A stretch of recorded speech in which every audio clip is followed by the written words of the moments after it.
2020, what a year it's been. Some say that it was pretty awful, while others say, well, they also say it was pretty awful too. There definitely hasn't been a year quite like it, and to be honest, in my career of being on YouTube, there sure have been plenty of crazy things happen this year. All the things going on in the real world aside, this has been a crazy year for my channel too. It started with a video about the 1927 silent movie Metropolis and ended with Home Alone 2, with plenty of odd hijinks along the way. Some good, some bad, and some just, well, strange. So today we are going to celebrate the end of this insane year by looking into 10 crazy Minty comedic arts moments of 2020. Because trust me, there have been a few. Let's check it out.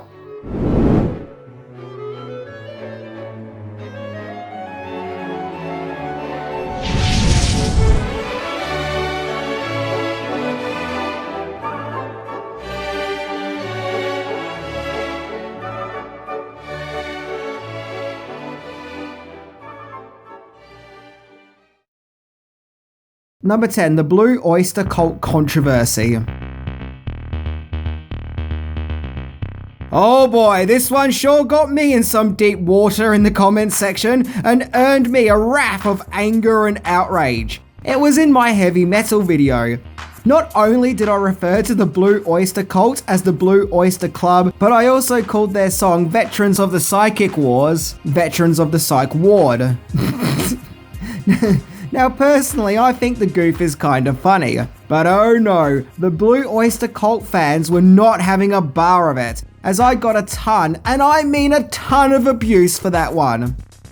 I even put up a comment explaining and apologizing, but nope, that wasn't good enough, not around these here parts. I even made a joke about it and put this picture together, pretty much making fun of my own goof, but nope, a truce was out of the question. The abuse got so bad, I had to disable the comments, something that I really didn't want to do, but my phone was constantly getting notification after notification of comment after comment of me being told that the Blue Oyster Club is really the Blue Oyster Cult, along with a selection of other interesting words and phrases. Look, I know it's my fault and I have to wear it. I made the mistake, I have to live with it. But I think the best way to tackle these goofs is with laughter and jokes, rather than anger and vengeance. But yeah, it got a bit crazy with that video. I put the goof down to two things. One, it was super hot that day, and I was really struggling with the heat while recording that episode. And two, the Blue Oyster Cult just isn't really that much of a thing here in Australia like it seems to be in the States. So thus it's not really cemented in my subconscious, so it'll be easier for me to get the name wrong. But either way, let's not be angry and abusive over a goof. Let's laugh about it instead because that's more fun. And to call a truce, I'll even turn the comments back on for the heavy metal video. So feel free to laugh or abuse me, it's totally up to you. Number 9, meeting George Lazenby. So earlier in the year before lockdown, I was fortunate enough to go to Supernova in Melbourne, which is like Comic-Con. I saw many interesting things there, like the cars from Mad Max, along with meeting several fans of my channel, which is always a nice thing to do. However, the highlight was meeting James Bond number 2 himself, George Lazenby. And he was, well, really grumpy.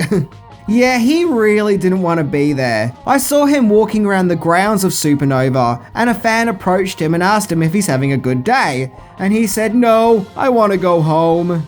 Although I will say this, I made him laugh twice. Once when we got our photo taken where I did this pose, where I also look like I'm not shy of a Happy Meal or two. And then when he signed my VHS tape of On Her Majesty's Secret Service. I was polite to him and I addressed him as sir, and I think that he appreciated that. He said he wanted to get back to walking around and he didn't want to just sit here all day, where I replied to him, "Don't worry, we have all the time in the world," which is an On Her Majesty's Secret Service reference, and that really actually made him chuckle. So yeah, I totally made James Bond laugh, that's official. The really interesting thing is that we had to write our name down on a little piece of paper and give it to George so he can see what our names is without really having to talk to us and write it all down. And when he looked at my name, he said, "Minty? What kind of name is Minty?" I was like, well, it's my name. It was still great meeting him. And this signed VHS tape is always going to be something that I'm going to cherish.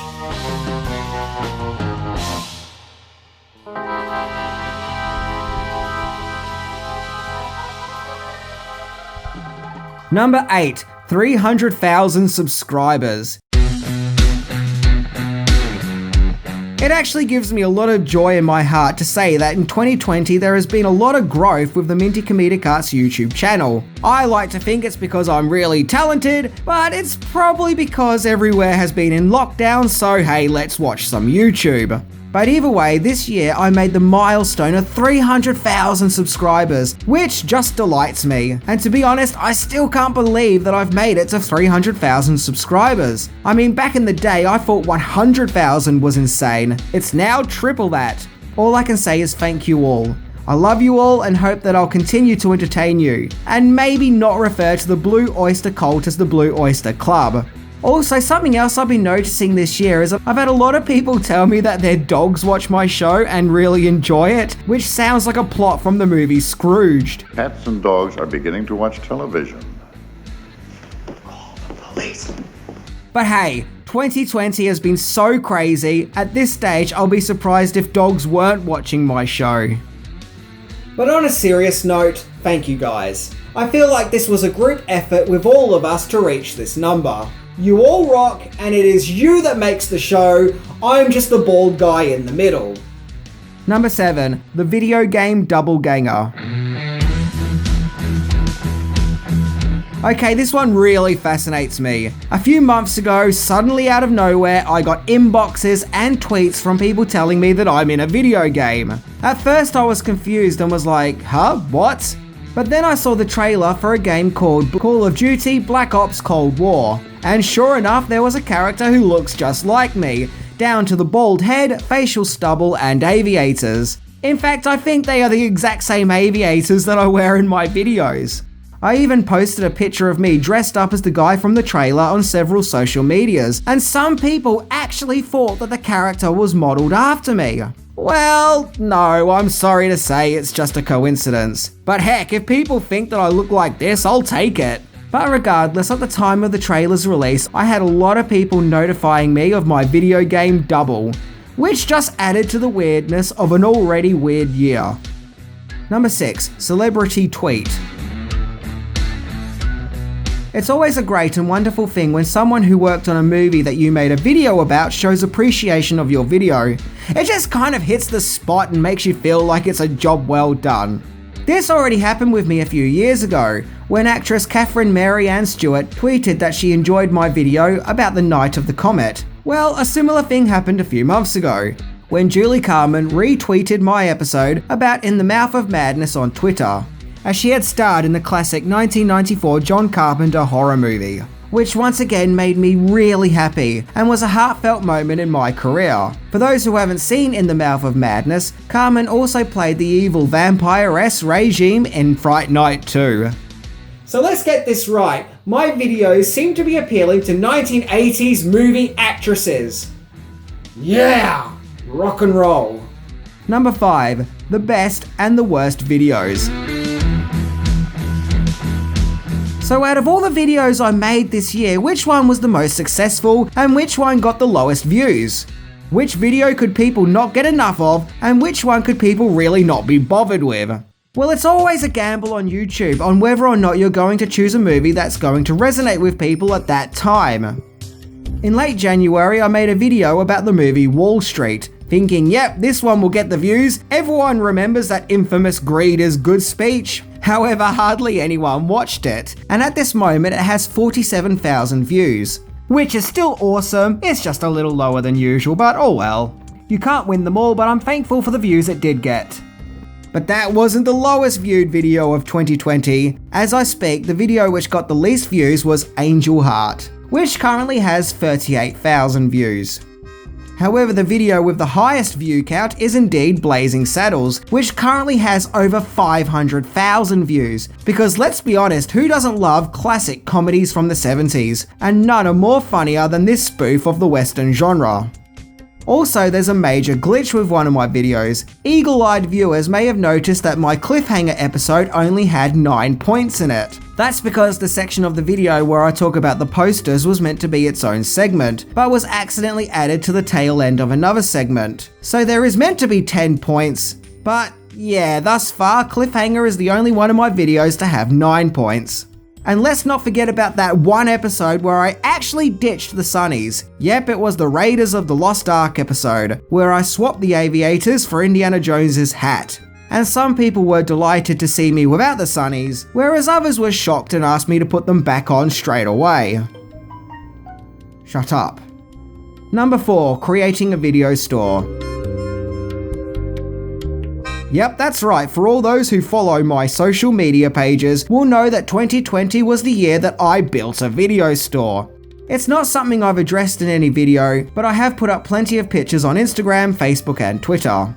What started it was that earlier in the year I bought a house, and when I saw the garage, the first thing that came to my head was, hey, that could be a video store. Because I really wanted to create the video store atmosphere as I really miss it. So I got some shelves and decorated the place with DVDs and videos that I've collected over the years along with some posters. And a lot of people have told me that they want me to feature the video store in my videos. But I've always maintained that the video store is for my own private use only, as James Rolfe has already recreated a video store set and used it in some of his videos. So that's totally his thing. I really like and respect James Rolfe and don't want to be seen to be stepping on his toes or stealing his ideas. The video store is shown in this video purely for explanation purposes. By the way, have you ever wondered what a Japanese VHS release of Back to the Future 3 looks like? Well, here it is. Pretty cool, huh? And just look at this. The video cassette tape itself has blue labels. I don't know why, but that just really fascinates me. Number 3, becoming an action figure. Something else that has increased a lot is fans making Minty Comedic Arts artwork, which is something that always gives me a chuckle and brightens up my day, as it's just rewarding to know that I'm motivating people to be creative. Well, things went to a whole new level when a fan made a Minty Comedic Arts action figure. Yeah, you know you've entered a new level when you now have your own action figure. Look, it even has squiggles in there. It's also pretty cool to have your own action figure too, I must say. It doesn't end there though. Just recently on Instagram, someone made a Minty Christmas decoration. Well, I never thought I'd see the day where I'm a Christmas decoration, and yet here we are. It's modelled on how I presented myself in my Home Alone 2 video. It even features that weird toy that Kevin bought in Home Alone 2, where I made that joke saying that I have no idea what it was. Throughout the year, I've also had quite a few lovely people send me nice things, like a designer called Beck Romanchik, who sent me this Beetlejuice cushion, which was designed by her design company, Redbubble. I'll put a link in the description if you want to see more of her awesome design work. And no, that wasn't a paid promotion. She genuinely wanted to do something nice for me and send me some of her artwork, which is just brilliant. And a really nice person called Sharon sent me her Blockbuster name tag that she used to wear back in the day when she worked at Blockbuster, as she knows just how much I like video stores. Once again, a really nice thing to do. Although I love how the back of the tag has whatever printed on the back of it. I would love to know the story behind why that whatever is there. Number 2, getting punched in the face by Wilson. Okay, things got a little crazy during lockdown, so I thought that I'll do a video about Castaway. I mean, why not? What better movie perfectly represents isolation, which is probably how many felt during this tricky time. And for the video, I even got my own Wilson ball. And I thought that a funny sketch would be if I was to go mad and have a conversation with Wilson, like Tom Hanks did in Castaway, only I'll have an argument with the ball and throw it, with it bouncing off the wall and hitting me in the face. In which the joke could be interpreted in 2 ways. 1, I threw the ball and being clumsy, it bounced back and hit me. Or 2, we can kind of see it as Wilson being a sentient being punching me in the face. But regardless, I thought that I would never pull it off and that it would be too difficult. So I figured I'll just, throw the ball. However, by my sheer delight, while filming that scene, it played out exactly how I saw it in my head. The ball bounces back and hits me right in the face. All right, Wilson, that's it. You've gone too far. And if you look at the behind the scenes footage, you'll see that I'm actually really excited with how well it worked out. In fact, I actually leave the frame to go and check on the camera just to make sure that it was recording and that shot was captured. As I just had to make sure because it was just so perfect. I'm just gonna make sure that recorded. People even ask me how many takes it took to get that one shot. Well, it was just the one, and to this day it's a segment that I'm actually really proud of, and one that I thought worked out really well. Number 1, the Outbreak Beatdown. No matter what happens, you're always going to get angry and abusive comments in the comment section. It'll be nice if all the comments were sunshine and positivity, but that's just not the case. Like this one where the person says my accent is an assault on their senses. Well, I tell you what, I get told a lot of things, but an assault on the senses is a first. However, never before have I had the threat of physical violence till I did an episode on the movie Outbreak. Because of the current situation, I thought that making a video about Outbreak would be quite topical. But some people actually got quite a bit offended by it. Like this one person who accused me of having bad comedic Tyson. Well, there you have it, guys. There's no getting around it. It's official. I have bad comedic Tyson. But things reached boiling point where some delightful happy camper decided to threaten physical violence on my person, and said that if I ever show up at a convention in his hometown, then he and his boys were going to beat my ass. Yeah, look, no doubt it was a troll trying to be edgy and spicy. But part of me was also thinking, all this over a video about a movie? Is this seriously where we are at now? I don't like your video, so therefore you deserve physical harm. Maybe I was a bit touchy because it was the first time I ever received a threat. But to me, that makes this the craziest Minty comedic art story of 2020. For this video, I went back to find the guy's comments and I think that he took them down. I mean, a lot of people pounced on him after that comment. And in case I'm wrong and that they are there somewhere and you're watching this video and you go back to that video and find that his comments are still there, then please do not abuse or swear at this guy, as that goes against the Minty code. Yeah, there's a Minty code now. The best way to deal with hostility is with kindness, as love is the answer and anger and hate is foolish.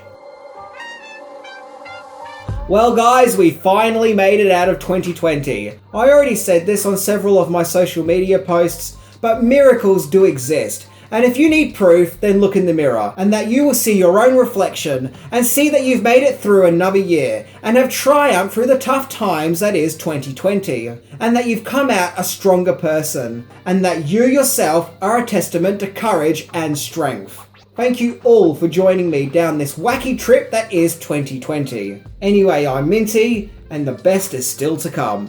See ya!